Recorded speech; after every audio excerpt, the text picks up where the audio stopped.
Kerendahan hati bukan berarti berpikir rendah tentang dirimu, tetapi berpikir tentang dirimu dengan lebih sedikit. Rick Warren, pada abad ke-17, di Prancis yang gemilang, terdapat seorang bangsawan muda bernama Jean.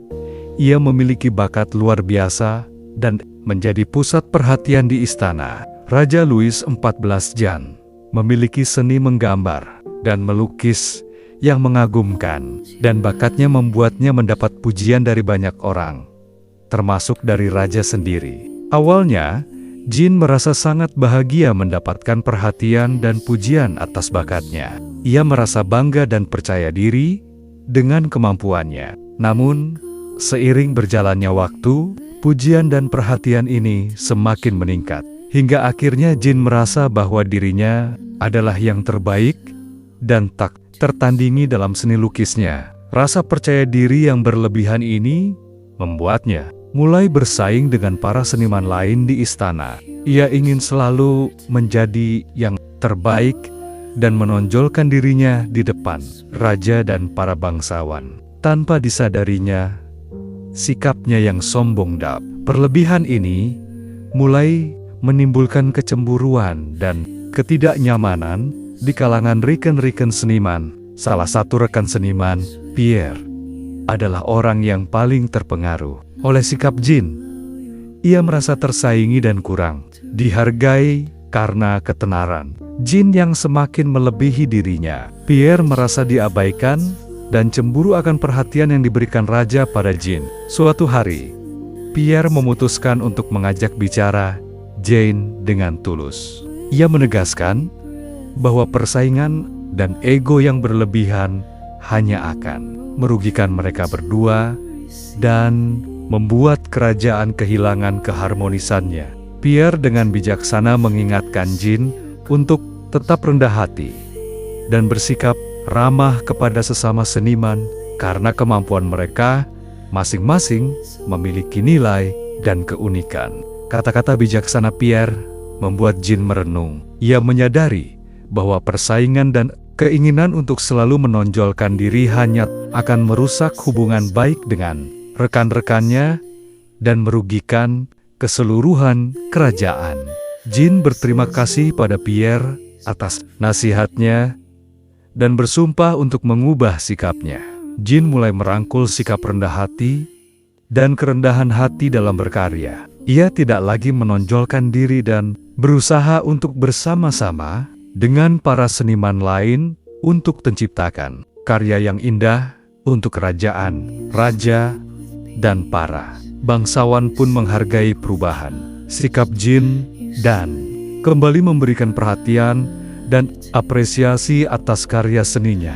Kisah ini mengajarkan bahwa sikap rendah hati dan kerendahan hati adalah sifat-sifat yang berharga dalam setiap bidang kehidupan, termasuk dalam dunia seni dan politik. Belajar dari kecelakaan Nicolas Fouget, Jean menyadari bahwa kesombongannya hanyalah akan membawanya pada kejatuhan. Sikap rendah hati dan menghargai nilai orang lain adalah kunci untuk menciptakan hubungan yang harmonis dan membangun kerajaan yang makmur.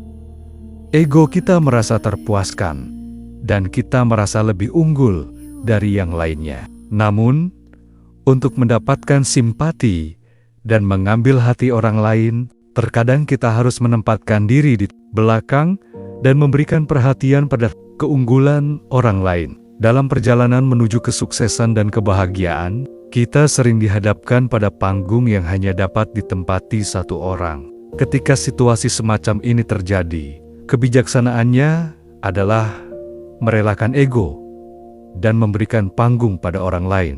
Memberikan perhatian dan pengakuan pada orang lain adalah kunci untuk mendapatkan perhatian dan simpati dari mereka.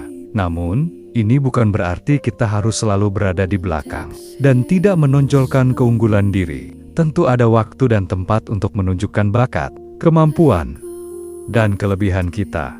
Ketika kesempatan mengharuskan kita untuk menunjukkan keunggulan diri.